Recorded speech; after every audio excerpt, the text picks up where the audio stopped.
Jumpa lagi di video yang keempat ini. Kita akan membahas tentang latihan mendengarkan dan bertanya dengan rasa. Di video yang lalu kita telah membahas tentang kompetensi coaching atau kemampuan yang harus dimiliki oleh seorang coach dalam mengcoaching. Nah, di video ini kita akan latihan bagaimana mendengarkan coachee dan bertanya kepada coachee dengan rumus rasa. Rasa ini merupakan singkatan dari receive, acknowledge, summarize, dan ask. Kita akan bahas satu persatu. Jadi untuk memudahkan kita dalam menguasai 3 kompetensi coaching yang disampaikan di video sebelumnya, maka kita perlu berlatih mendengarkan dan bertanya. Nah, salah satu metode latihan mendengarkan dan bertanya adalah dengan rumus rasa. Nah, model atau rumus mendengarkan dan bertanya ini dikembangkan oleh Julian Treasure. Bisa Bapak Ibu baca di sini ya. Nanti barangkali untuk bisa lebih mendalaminya lagi bisa Bapak Ibu cari tahu di internet tentang rumus atau model mendengarkan dan bertanya rasa ini yang dikembangkan oleh Julian Treasure. Nah, huruf pertama dari rasa adalah R. R itu singkatan dari receive. Nah, receive di sini adalah mendengarkan kata kunci.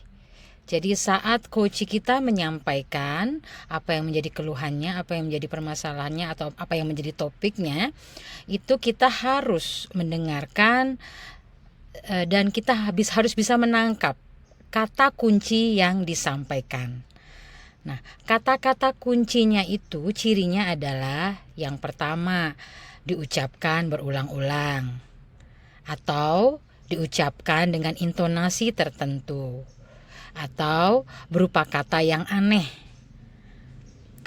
metafora atau analogi atau kata yang berupa perumpamaan gitu ya. Kemudian kita menangkap emosi saat kata-kata tersebut diucapkan gitu. Kemudian menggambarkan kondisi perasaan atau pemikiran dia saat itu. Kemudian kata-kata yang diucapkan setelah tapi atau namun. Itu adalah beberapa ciri kata kunci. Nanti kita akan belajar ya bagaimana kata kunci dari setiap kata yang diucapkan oleh coachee. Kemudian huruf yang kedua adalah A. A itu berasal dari kata acknowledge. Acknowledge di sini artinya adalah memberikan tanda atau sinyal bahwa kita mendengarkan. Jadi saat kita mengcoaching, seorang coachee itu harus memberi tanda atau sinyal bahwa kita sebagai coach itu mendengarkan gitu.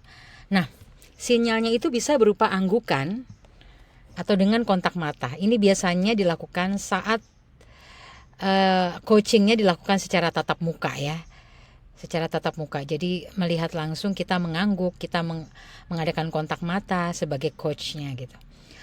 Apabila percakapannya dilakukan secara daring, nah bisa kita berikan tanda atau sinyalnya dengan oh atau iya gitu ya. Kemudian yang keempatnya memberikan perhatian penuh kepada coachee. Ya, betul-betul kita fokus kepada coachee kita. Kemudian tidak sibuk mencatat. Ya, pasti tahu ya, tidak sibuk mencatat. Jadi betul-betul boleh mencatat, tapi tidak sepanjang kita dalam percakapan tersebut kita catat gitu ya. Seperlunya aja kita mencatat dan tetap fokus gitu. Kemudian tidak terganggu dengan situasi yang lain gitu. Jadi kalau bisa saat coaching ini kita cari tempat yang kira-kira tersendiri gitu, tidak berada di tempat keramaian gitu. Kemudian huruf yang ketiga adalah S. S itu berasal dari kata summarize. Nah, summarize atau merangkum. Saat coachee selesai bercerita, rangkum untuk memastikan pemahaman kita sama.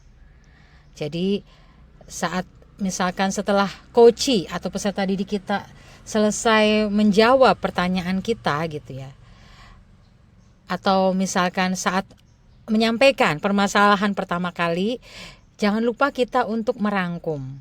Bahkan kalau perlu, rangkuman itu kita konfirmasi kepada peserta didik kita.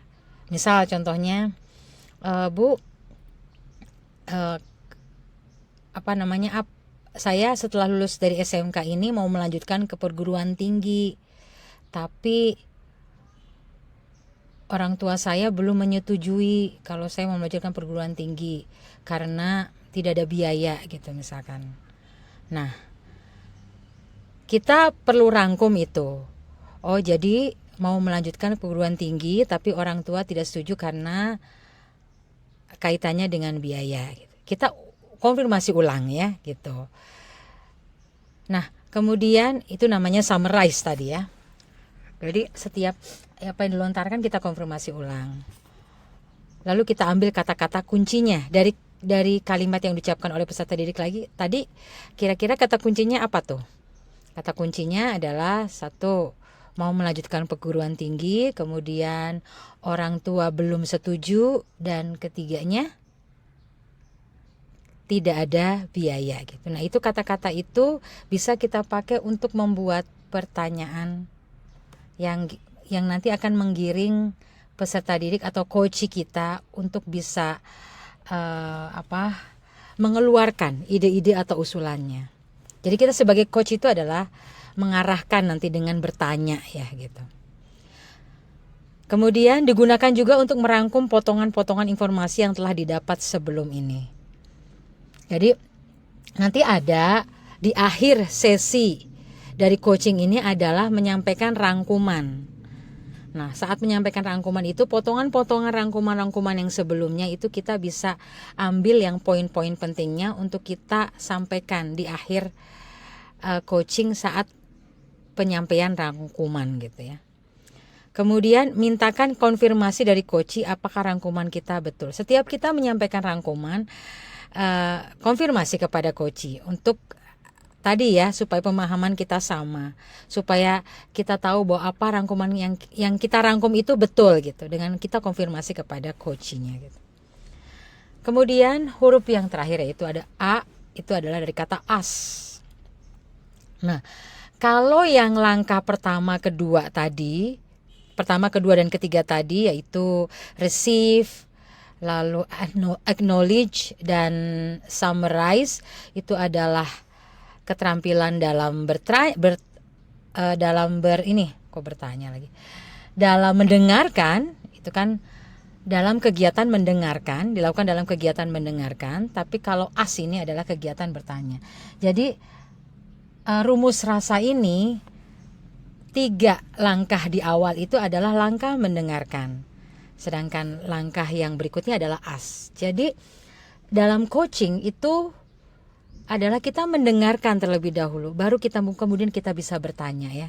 Beda dengan kayak moderator atau pembawa acara atau seorang MC, itu kan pertanyaannya sudah dibuat sebelumnya. Tapi kalau dalam coaching, pertanyaan itu muncul setelah kita mendengarkan gitu. Jadi kita mendengarkan dulu baru kita bertanya gitu ya. Akan berbeda ya kalau kita bertanya dari cara mendengarkan. Contoh misalkan ada ya, misalkan seorang ibu tiba-tiba anaknya misalnya mengeluh begini, Bu, nanti kalau saya setelah selesai SMA nanti saya nggak mau melanjutkan kuliah, saya mau pengen kerja aja gitu. Nah, kita sebagai ibu mungkin ya, kalau misalkan kita pingin anak kita itu melanjutkan ke perguruan tinggi, kalau kita tidak, mungkin akan spontan, kalau kita tidak dari hasil mendengarkan, kita akan spontan mengatakan begini, loh, mau jadi apa kamu? Kok nggak ngelanjut kuliah tuh mau jadi apa? Gitu.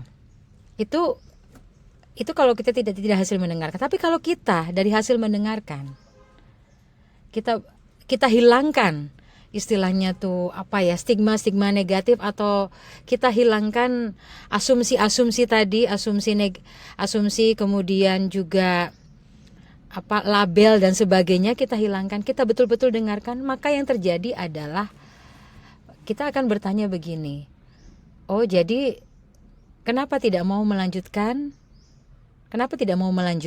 atau apa sebabnya kamu tidak mau melanjutkan ke perguruan tinggi. Kemudian memangnya nanti kalau misalkan tidak melanjutkan ke perguruan tinggi, apa yang akan kamu lakukan? Nah, beda ya, akan beda. Sama-sama bertanya, tapi akan beda nanti respon yang diterima oleh orang yang mengeluhnya tadi, oleh anak kita akan berbeda gitu. Ya, yang pertama tadi itu adalah pertanyaan dari dasar emosi gitu ya, hasil emosi, bukan hasil mendengarkan. Kalau yang kedua ini tadi adalah pertanyaan dari hasil mendengarkan gitu. Nah, pertanyaan harus merupakan hasil mendengarkan, mengandung penggalian atas kata kunci atau emosi yang sudah dikonfirmasi. Dalam format pertanyaan terbuka, menggunakan apa, bagaimana. Jadi pertanyaannya itu dalam format pertanyaan yang terbuka. Menggunakan apa, bagaimana, seberapa, kapan, siapa, atau di mana. Jangan gunakan mengapa, apakah, atau sudahkah gitu ya. Pernah ini kita sampaikan waktu kemarin ya, saat menyampaikan tentang kompetensi coaching. Nah, sekarang kita Bapak Ibu, kita coba latihan mendengarkan untuk bisa menerapkan tadi yang pertama, mendapatkan kata-kata kunci tadi itu ya. Kita latihan mendengarkan di sini. Latihan yang pertama, misalkan ini adalah coachnya yang menyampaikannya atau peserta didik yang menyampaikan, dan kita sebagai coachnya, kita sebagai coach latihan menangkap kata-kata kunci yang disampaikan oleh coach kita. Misalkan saya ingin menjadi siswa yang selalu termotivasi untuk belajar agar saya dapat mencapai cita-cita saya, Pak. Menurut Bapak Ibu, mana ini kata-kata kuncinya? Kata-kata kunci bisa berbeda ya Ibu penangkapannya pada setiap kita, pada setiap orang. Jadi tidak ada kepastian atau tidak ada hal yang pasti untuk kata-kata kunci yang kita tangkap gitu. Nah, kalau saya menjadi coach, maka kata-kata kunci yang saya ambil di sini adalah termotivasi. Kemudian dan kata cita-cita. Tuh. Kemudian kita coba latihan yang kedua ya, Bapak Ibu ya. Nah, latihan yang keduanya ini misalkan disampaikan oleh coachnya gitu ya. Target saya sebagai siswa tidak muluk-muluk, Bu. Cukup disenangi dan menjadi siswa yang baik dan bertanggung jawab. Nah, menurut Bapak Ibu, mana nih kata kuncinya di sini? Ya, kata kuncinya adalah tidak muluk-muluk. Kemudian cukup disenangi, siswa yang baik dan bertanggung jawab. Ini kata kuncinya yang kita bisa jadikan acuan atau yang kita bisa bongkar ya untuk mengetahui apa yang kemudian menjadi tujuan dari pembicaraannya tersebut. Jadi kalau kemudian kita bikin pertanyaan, mungkin kita bisa lanjutkan dengan oke, kalau yang siswa yang tidak muluk-muluk itu seperti apa ya gitu. Nah, itu juga bisa. Kemudian siswa yang cukup disenangi itu yang bagaimana? Lalu siswa yang baik itu, yang baik dan bertanggung jawab itu yang bagaimana gitu. Nah, itu bisa kita jadikan acuan untuk pertanyaan berikutnya. Kemudian ini adalah latihan yang ketiga. Latihan yang ketiganya di sini saya disampaikan oleh coachnya, mimpi saya itu saya ingin menjadi siswa yang dikenang oleh para guru di sekolah ini sebagai siswa yang rajin, Bu. Nah, mana kata kuncinya di sini? Kata kuncinya ingat tadi ya, diulang-ulang, kemudian disebutkan setelah kata tapi atau namun, lalu bersifat kata yang aneh atau metafora gitu ya. Kemudian kata-kata yang diucapkan dengan emosi gitu. Nah, ini kalau saya lihat di sini, siswa yang dikenang oleh para guru gitu, atau siswa yang rajin. Ini ya, siswa yang rajin. Mungkin kita bisa ambil siswa yang rajin aja ya ini ya. Siswa yang rajin. Nah, ini kita bisa jadikan acuan kita dalam kita untuk kita bertanya atau untuk kita bongkar gitu dari coach kita. Kemudian ini misalkan ada pernyataan dari peserta didik kita atau dari coach kita, baru-baru ini Bu ada siswa baru yang anaknya ceplas-ceplos dan jahil, membuat saya merasa tidak nyaman misalnya. Nah, apa ini kata kuncinya? Ingat, kata kunci itu adalah yang fokus pada coachnya ya. Kita fokus pada coachnya, bukan pada masalahnya. Di sini masalahnya adalah siswa baru yang anaknya ceplas-ceplos gitu. Tapi itu jangan kita jadikan acuan untuk kita bertanya. Tapi yang kita jadikan acuan di sini adalah yang fokus pada coachnya atau peserta didiknya. Apa yang dirasakan oleh coach atau peserta didiknya? Yaitu tidak nyaman. Maka untuk latihan keempat ini saya merasakan bahwa yang menjadi kata kuncinya adalah tidak nyaman, gitu ya. Itu materi kita tentang latihan mendengarkan dan bertanya dengan rumus rasa. Terima kasih.